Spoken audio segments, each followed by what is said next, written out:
Good morning. Welcome back to this online course on sustainable architecture. Today, in lecture 5 of week 1, we will be seeing or reading about the great visionaries, architects as well as non-architects, who have worked hard and their revolutions, their thinking, their visionary thinking has shaped the world and also largely what we read about sustainability. So, in the previous lecture, we had seen the different events which have happened through the history and which have shaped what we talk about sustainability today or how we understand sustainability. Today, we are talking about the people, the visionaries who have led to the success of these events and eventually the shaping of the topic of sustainability as we know of it today. In those times when these events were happening or when these people were bringing to the fore some of the issues which were not thought of by then, the sustainability as a term was not even coined, and we people did not understand the implications of it that we are seeing today. So, let us go ahead and read about the works and some of these great personalities.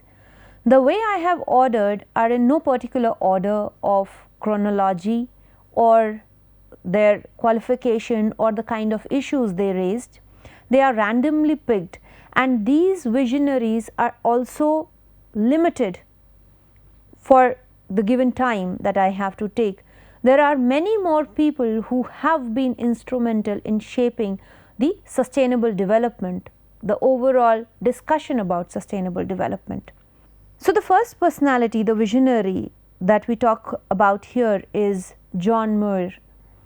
He was one of the America's most famous and influential naturalist and conservationist.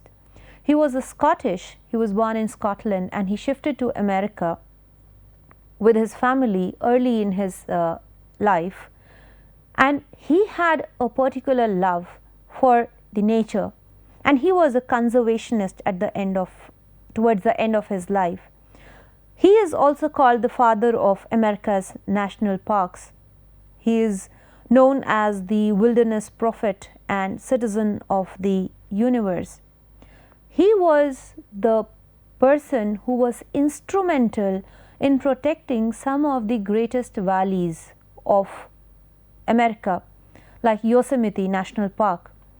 For the first time, he brought to the fore that some of the natural environments, natural areas as they appear, as they are, must be conserved.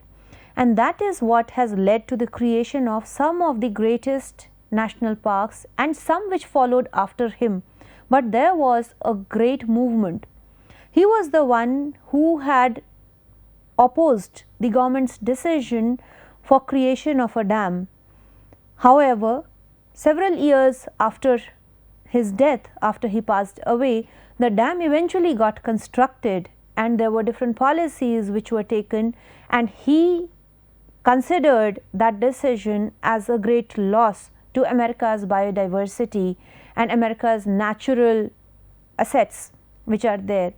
His greatest achievement was not his greatest achievement, but one of the major event of his life was a 3-night camping trip with President Roosevelt in 1903. Because of this trip and his discussions with President Roosevelt, the dam project, which was submerging a large part of the valley, Yosemite Valley, was put on hold, and for several years the project was put on hold. However, many years later, after Roosevelt was not the president, the decisions were taken, the new policies were formed. Another visionary was Rachel Carson. She was actually an aquatic biologist. She was working in US Fisheries and Marine Department, and her PhD was on the use of chemicals and pesticides and their impact on aquatic life, aquatic biota. Through her research, she found out that the spray of DDT, the wide spray of DDT, was causing a lot of biodiversity loss to aquatic systems. Different species of fish and marine life are getting affected by it, and it is actually entering the food chain. She was already an established writer, a visionary thinker and writer who was publishing books like Under the Sea Wind. Some of these books, which were huge success, were already published by the time she was writing this book called Silent Spring, which got published in 1962. And for the first time, this issue of large scale DDT spray in the fields, DDT at that time was called insect bomb. So for the first time, she brought to the fore, and American people, the common man, understood the impact of the use of pesticides, especially DDT, on human beings. Till then it was considered as a boon because DDT would kill all the insects and pests, and it was helping them have thriving crops, and a lot of production was seen.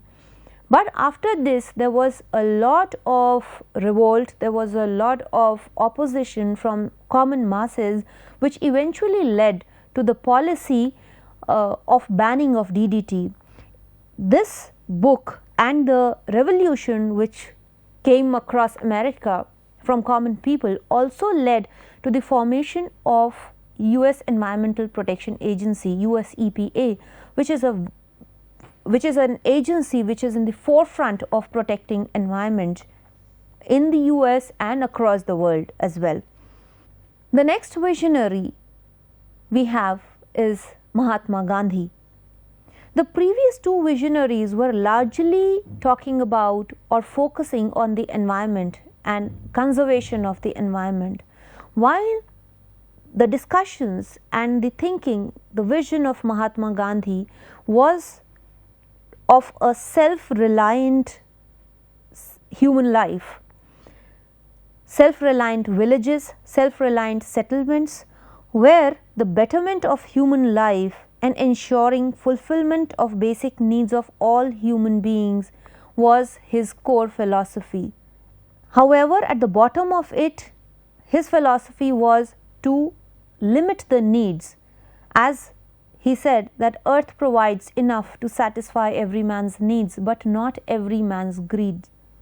So the policies which he advocated were of self-reliance and judicious use of natural resources.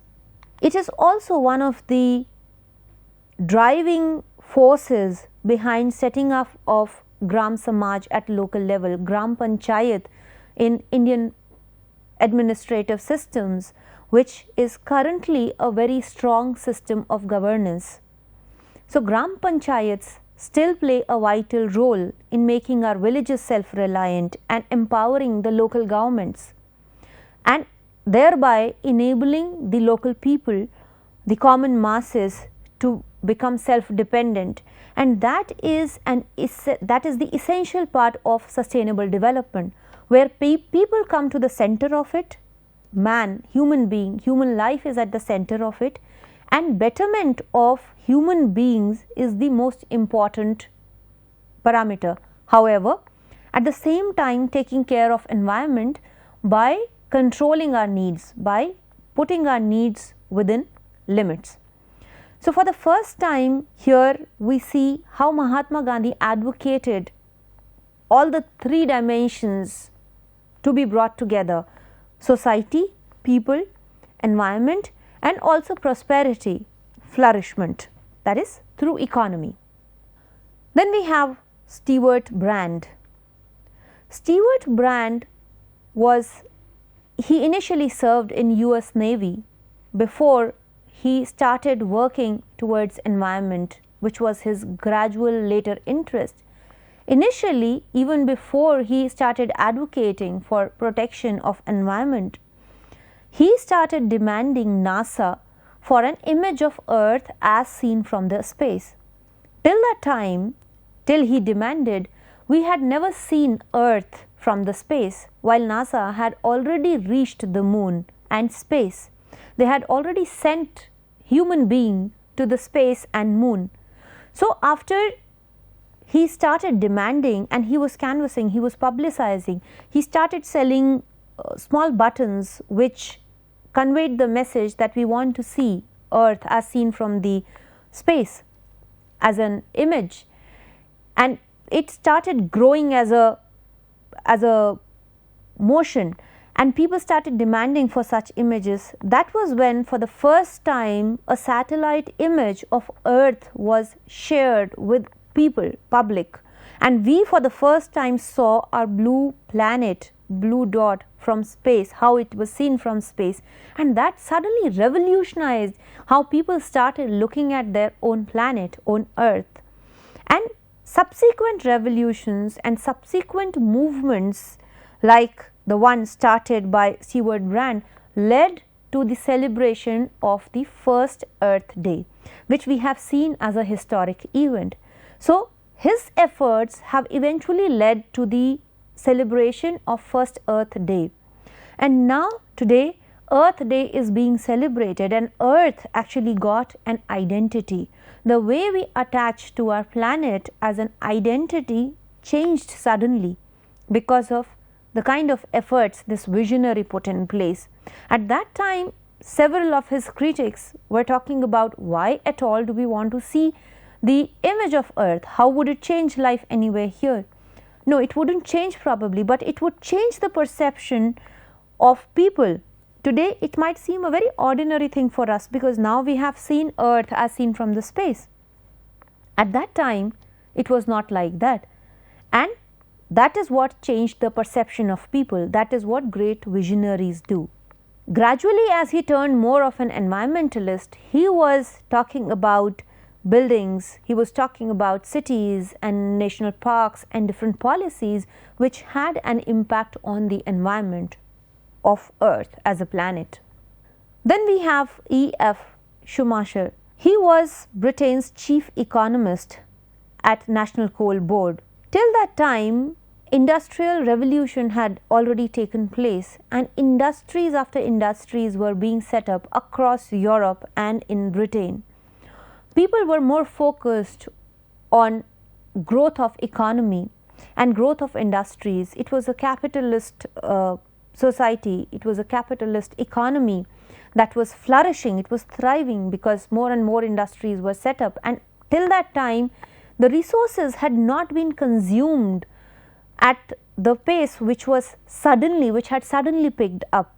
He was the first one to point out the resource depletion as a threat to industrialization, and he also criticized the advocacy of continual economic growth which was being pushed in by the capitalists.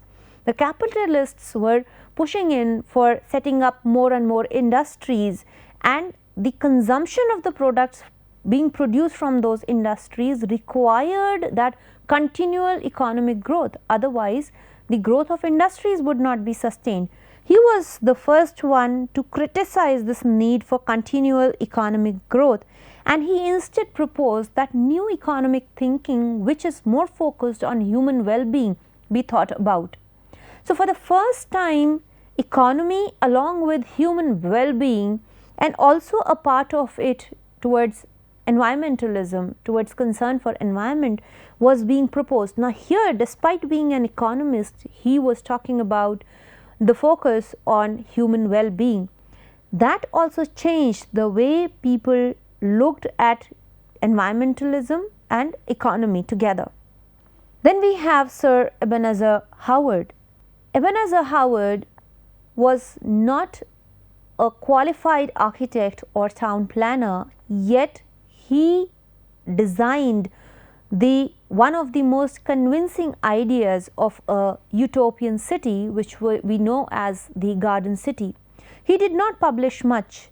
He was not into the field of planning, though towards the later period of his career, of his life, because of his visionary thinking of a utopian idea, he had set up a body, an organization with like-minded people of his times, and they went on to set up some of the first garden cities of Britain and also of the world, where they actually demonstrated how a garden city would work.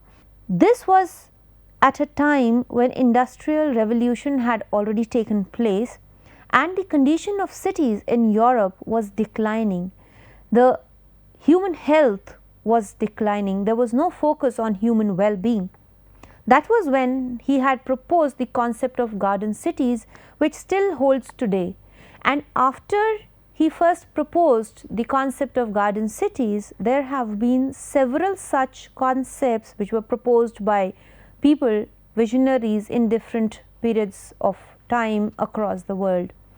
But the essential concept being of bringing human beings and their built environment settlements in close proximity to nature, where they are interchangeably the same thing. So, the city actually comprises of settlement which is surrounded by greenery, surrounded by nature, agricultural farmlands, forests, maintained manicured gardens, everything within a city along with the occupied built spaces. So, this was much ahead of its time, and they had also proved it through some of the early garden cities. Another visionary was Patrick Geddes. He was a planner. He said, "This is a green world with animals comparatively few and small and dependent on the leaves. By leaves we live." He advocated the protection of greenery, nature around our cities. More than that, he advocated the participation of people towards planning of cities. He advocated that the cities be planned for people, and for the first time he advocated for civic surveys. Till that time, it was around 1880s, till that time civic surveys were not conducted before planning any new city. It was only a geographic survey which was undertaken. There was no need which was felt for bringing in people and what they need, to understand their needs and their demands. He advocated that people be brought to the center of it, and before any new city is planned, a civic survey be conducted, which was a great visionary step towards bringing people to the center of development. Another thing that he advocated was, he advocated for a regional plan. Instead of planning for cities, the limit of cities, he advocated for planning of a region. A regional plan be prepared, where our vision, he advocated for the vision to be a long term and large spaced vision, not confined to a small physical area like a city. Through that, though it was not initially done like that, though he advocated, but over years we have seen that we advocate today the making of a regional plan before any development takes place, and that is what governments and organizations across the world are now doing. So, he was a great visionary who brought people to the center of cities or urban development. Patrick Geddes inspired Louis Mumford. The writings of Patrick Geddes and his philosophy of bringing people to the center of cities and urban built environment was what inspired Louis Mumford, who was a planner, who was a town planner, and he departed from the idea of the British idea, colonial idea of very planned cities. He criticized that idea by saying that this kind of a planning, a gridiron plan, is required for military camps, for increasing the speed of movement, to help better navigate. However, such cities which are too planned are not people friendly cities. People must be allowed to develop their own cities, and they must always be organic in nature. How the streets develop, how the streets move within the city, how the squares happen, They should all be organic, depending upon what people want and how people have been living and how people want to live. So he further advocated the idea of Patrick Geddes. Louis Mumford also introduced in his book Techniques and Civilization the distinction of technology. He differentiated the technology as a twofold technology, one which was polytechnic, which enlists many different modes of technology, providing a complex framework to solve human problems. However, the other type was monotechnic, which is the technology only for its own sake, which oppresses humanity as it moves along its own trajectory. It is quite difficult to understand here, but by monotechnic, he took an example of the kind of transport systems which were being advocated in USA, which were largely personal car based. Now there he said that the increased use of personal car for travel, for movement, has pushed the pedestrians, the bicycle riders to the core and all other means of transport to the sides where there is no space for them. This was long back when American cities were being planned, when American highways were being planned.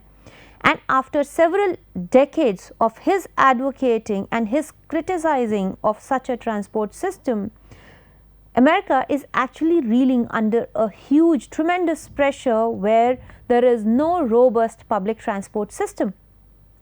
People drive, almost everybody drives their own car. Carpooling is being advocated. More and more robust public systems are being advocated, which at that time nobody had thought, as there were not even enough of cars. At that time, such a visionary was criticizing the use of such a monotechnic. So he wrote elaborately on technology and its use towards human life, mankind at large. Another visionary was Constantinos Doxiadis. Doxiadis was a landscape architect and he was an ecologist, and he advocated the idea of ecological cities, where he advocated that society, the infrastructure system, the networks, the built environment, the buildings, all be connected together with nature and people be an integral part of it. We can't plan our cities with just infrastructure and buildings and not include the people, society and nature into it. He advocated the idea of ecological cities, which is an established idea in today's times. Now all these different visions, the ideas which we are listening to today, which I am discussing today, seem to be pretty established in today's times, because we are being faced with such severe crisis, environmental problems, social problems, economic problems, that all these ideas are fairly established and we understand the need for it. We have to think of the times in which these ideas were being advocated. Those were the times when the population was probably 1/4 of what it is now. The pressure on resources, on environment was also not as much. The pollution, though had started being evident, but yet the quality of life from environmental point of view was not so degraded. Yet these visionaries were thinking of these ideas, and today all these visions and thinkings have led to an understanding of sustainable development or sustainability as an established idea, as an established philosophy. Another visionary is McHarg. He was very critical of the way human beings are developing, the way we are growing. He called mankind, human beings, as a disease on earth. He said we totally insult the natural systems, environment, we are the bullies of earth. He would make very strong speeches in public, and where he would always criticize the way we are developing, the way we are growing, human being as a race. He called human beings as the bullies of the earth, very strong, foul, coarse, greedy, careless, indifferent to others, laying waste as we proceed, leaving wounds, welts, lesions, separations on the earth's body. His discussions, his discourses motivated people to look at what is being done, and also charted a course where the other side of the thinking started developing and gathering momentum. Next visionary is Victor Olgyay. He was an architect, and he was an associate professor at the School of Architecture and Urban Planning at Princeton University. He was a leading researcher on the relationship between architecture, climate, and energy. He advocated that all architecture at any scale, starting from small buildings to large cities, be designed and developed in direct relationship with the climate of the place to which it is responding. He wrote several books on establishing this relationship between architecture, climate, and energy. He developed the design principles of how architecture should be shaped.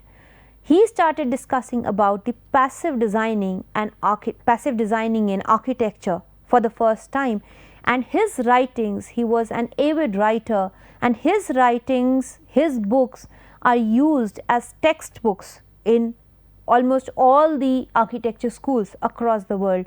He is a celebrated researcher. He researched in establishing the relationship between architecture and climate.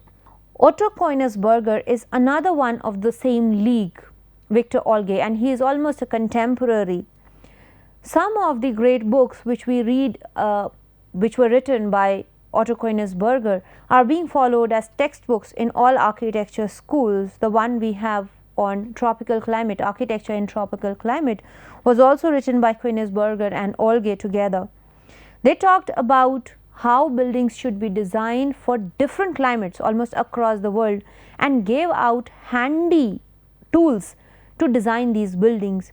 They advocated passive designing as the first measure towards designing climate responsive buildings which consume less energy. It was around the time when OPEC oil crisis had already taken place, almost a decade prior to that, and buildings had already started to consume great amounts of energy. So their vision at that time was much ahead of their time, where they advocated for buildings to be passively designed in order to consume lesser amounts of energy and be more comfortable in turn. Another visionary is Jane Jacobs. She was no qualified architect or planner. She was actually an activist. She was a journalist. And for the first time, when she started the movement, the revolution against the opposition, it was actually to protect her village, which was being taken up for the development of a city, and a highway was supposed to pass through that. She, along with her fellow residents, started protesting against the development project, which was eventually stalled, and she from then on became a leading activist who was looking at how American cities were growing, were being planned, developed. She was the one who criticized the leading planner, urban planner of New York City, and she criticized the policies, the designs which were being undertaken by him. Her writings, which were gathered, which were a reflection of the experience that she gained over years of understanding the city's growth, the way cities were growing, and she termed them as totally people unfriendly cities where people do not feel comfortable. So the cities were just growing to support economic growth, but not the growth of societies, of communities. The last visionary that we are discussing today is Hassan Fathy. Hassan Fathy is also known as Middle East's father of sustainable architecture. He was a qualified architect who advocated the use of natural building materials, traditional systems of designing buildings, where passive design was the first step towards designing comfortable buildings, and also advocated the utopian architecture.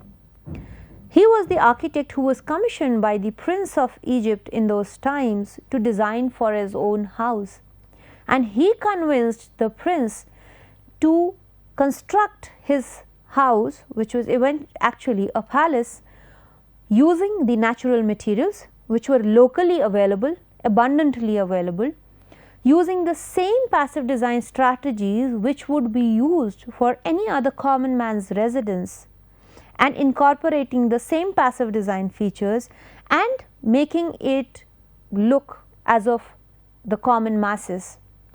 He went on to develop some of the most prestigious projects in Egypt, largely in that part of the world, where he designed for cities, he designed for an entire settlement, he designed for the markets, all bearing the same identity as that of the place, using the same locally available materials which were abundant, and engaging the same passive design techniques. That is why he is very rightly called the Middle East's father of sustainable architecture, and the kind of architecture that he created was totally rooted to the context, yet absolutely contextual even for today's times. His architecture paved way and helped people coin the term sustainable architecture, which is what we understand as on date. With this, we would conclude the last lecture of week 1. In this week 1, we have understood how sustainability and sustainable development gradually developed as an idea, as a philosophy. What were the historical events which led to the growth of this concept? Who were the visionaries and what were their contributions which led to our understanding of sustainability and sustainable development as we understand it today? What are our needs and how can we move ahead if we have to move ahead sustainably? In the coming week, we would talk about the impacts of development which is not sustainable on the natural environment, and what is the need for sustainable architecture. Why at all are we focusing on sustainable architecture? We would see that in week 2. Thank you for watching this lecture. See you again in the next lecture. Thank you.